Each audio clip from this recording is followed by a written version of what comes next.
All right, so we in the last video we discussed the concepts of multiple angles, and I also put another video to kind of a solve with me kind of a video where I'm solving in front of you live real time how I'm thinking about the problem, how I'm breaking it down. That also will explain. But some of the simpler problems and straightforward ones I've already solved it here, and I'm just going to walk you through the important steps. So I'll just mix and match all the patterns of problem solving. Some things will be live, some things will be offline. Okay, so let's continue here.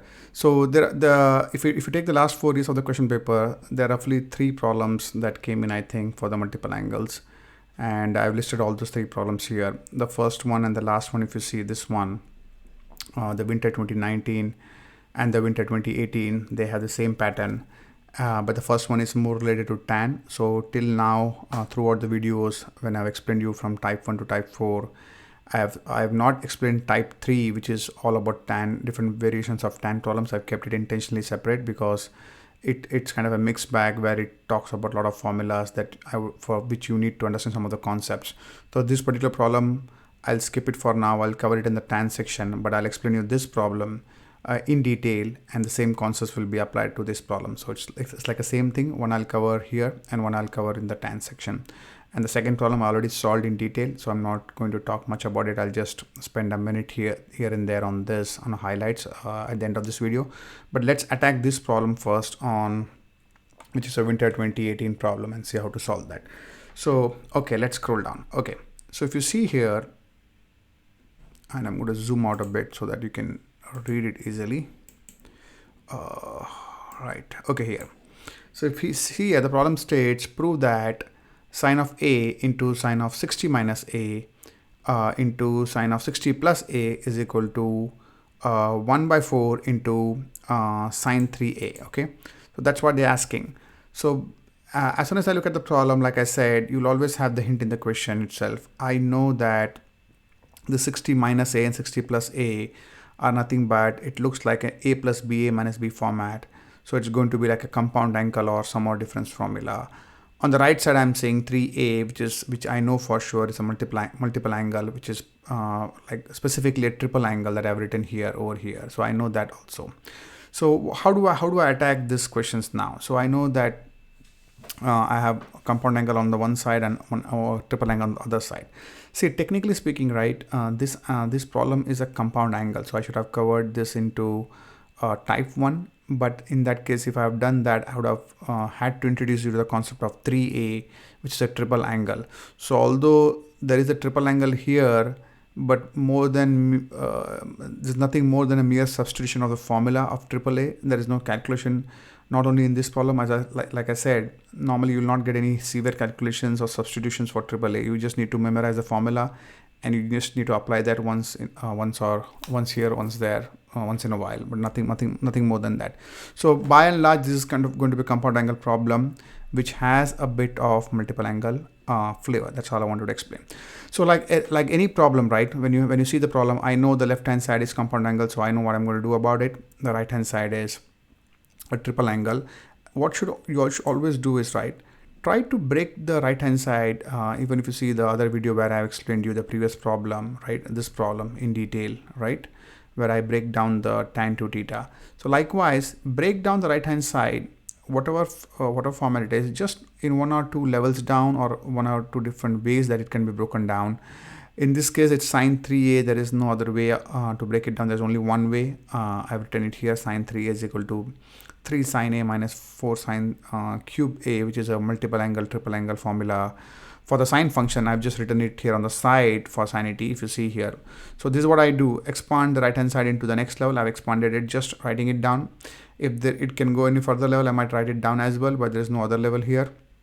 So I'm just going to keep it as it is, sine 3a and 3 sine a and 4 sine cube a. And the reason I do that is, while I solve the left hand side, I know that as long as I can get my left hand side somewhere near this equation, or is my left hand side getting any closer to this, I will have an assurance that I'm heading in the right direction.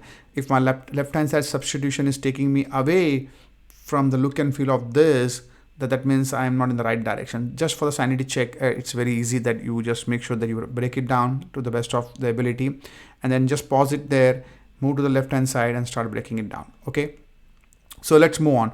So I know that I've broken down one formula, I've written down the formula, I'm going to get the marks for the formula. And over here it looks like sine of a minus b and sine of a plus b. I've written down those formula also over here if you see, and I've written the formula. Sine of a minus b is, in this case of sine, when you're talking about a compound angle or a sum and difference angle, the left hand side of the equation over here will have sine and cos, and the negative sign that I'm putting it here, that gets carried forward here. So for sine function, the sign remains the same, the algebraic sign. And if it's sine a plus b, then again sine and cos, and the algebraic sign will be the plus because it's plus here. It's like what I already covered in detail in type 1. So write down those formulas, okay, and then we'll see what's going to happen. So if you write down these three formulas, and if I substitute for sine 60 minus a, you apply the sine a minus b, and for 60 plus a, you apply this formula for the timing. So if you just focus on the left hand side, I've taken sine a, which is here, okay, and applying the formulas. So I'm breaking down sine 60 minus a into this format, which is sine a cos b minus cos a sine b, this format. And likewise, the sine a plus b I'm applying to the third function, which is sine 60 plus a, I'm putting into this format. And I know the value of sine 60 is root 3 by 2. I know the value of cos 60 is half, so I'm substituting those values. After I substitute this, if you see the pattern here, it looks like something, this looks like a minus b, and this looks like a plus b, if you see the format here.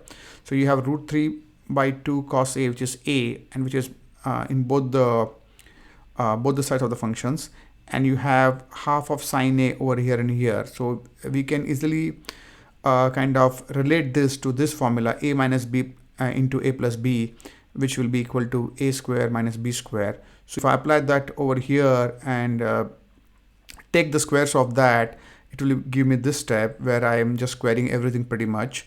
And if I go further down, I'll see that the function is 3 by 4 cos square minus a minus 1 by 4 sine square a. Okay, so and over here I'll pause, I'll put a red kind of red mark here to see, am I getting any closer to where I want? This is where I want it to be. Okay, am I getting any closer? So it looks like I'm heading in the right direction because it has got a lot of sine functions. I need the sine cube.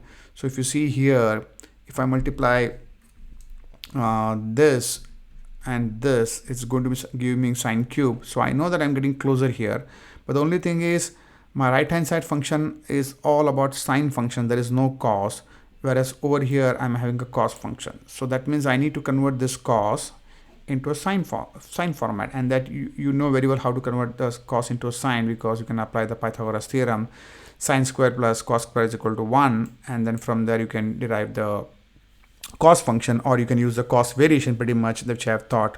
Cos square a is equal to 1 minus sine square a. If you remember, the cos variations have a lot of variations where you can express cos into a sine function or sine into a cos function. So in this case, I'm expressing cos into a sine function because my right hand side wants everything into a sine function. So once I apply that, this is how I get this is a substitution here. This is the most important substitution, and hence I always tell you that the cos variations are very important. Okay, so always keep that in mind. For some reason you'll end up applying those. So when I expand on that one inside the bracket over here, so I get 3 into 3 minus 3 sine square a and minus sine square a. That's how I get. And if I keep on adding it, so it just gives me 3 minus 4 sine square a.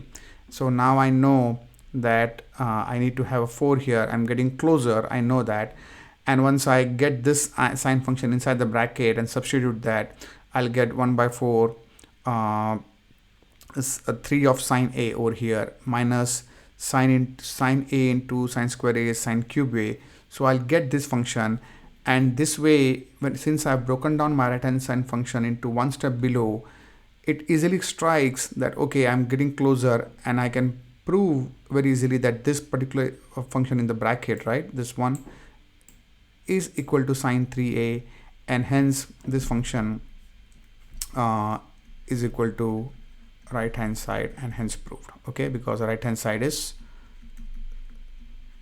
sine 3a 1 by 4 3a, and that's what you wanted to prove here. If you see in the question, it just asks you to prove 1 by 4 sine 3a. So that's how I'll solve this problem. You know, it's very easy. For the most of it's compound angle, in a couple of areas over here, and the cos area you apply the angles that you learned using the multiple angles, and you substitute that.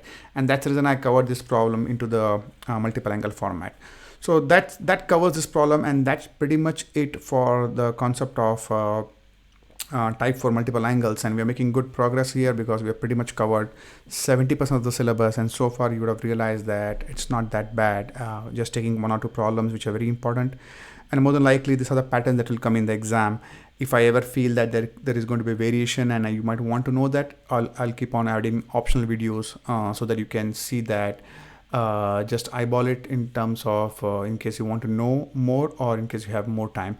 In case you don't have more time, just focus on this exam problems, you'll be more than comfortable. Now coming back to, I'm just going to spend a minute here, this problem I solved at length here. One of the things you always need to keep in mind is when I substitute that, right? So the left hand side, you know, it's tan 2 theta. So although you might be substituting 4 theta and you might be breaking it down, don't break all of it. For example, don't break the sine 2 theta, because the right hand side equation wants you to have some format of 2 theta. So as long as you can keep it 2 theta intact, you'll be fine. So never start the left hand side with trying to oversimplify. For example, if you start putting sine 2 theta and expanding it like 2 sine theta cos theta everywhere, it's not that you'll not get the answer, but it'll be oversimplification and you'll be going back and forth. So just take one substitution at a time. Always keep the eye on the right hand side. That's the most important. See what does the right hand side require in terms of trigonometry function, and also in terms of the angle. If they require tan, which is sine by cos, you make sure that you keep the left hand side a combination of sine upon cos. On the right hand side, if the angle says you just need to maintain it 2 theta till the end. So you can get rid of all other bigger angles or any angle that does not look like 2 theta, but 2 theta, as much as possible, you can keep it till the end. And in the end, if you feel that it's not going anywhere, then you can substitute. But don't substitute the very angle that is on the right hand side, which is present on the left hand side, and start oversimplifying that. So that's kind of a quick tips and trick that I wanted to tell you. So with that, we'll be wrapping up type 4 multiple angles problems, and in the next 2 videos there'll be one video separate for the tan problems, which I'll be covering some of these problems. It's the same concept here, and then we'll be talking about submultiple problems. Again, there are just 1 or 2 problems and we can knock it off. All right, so more on the other side, and I'll talk to you.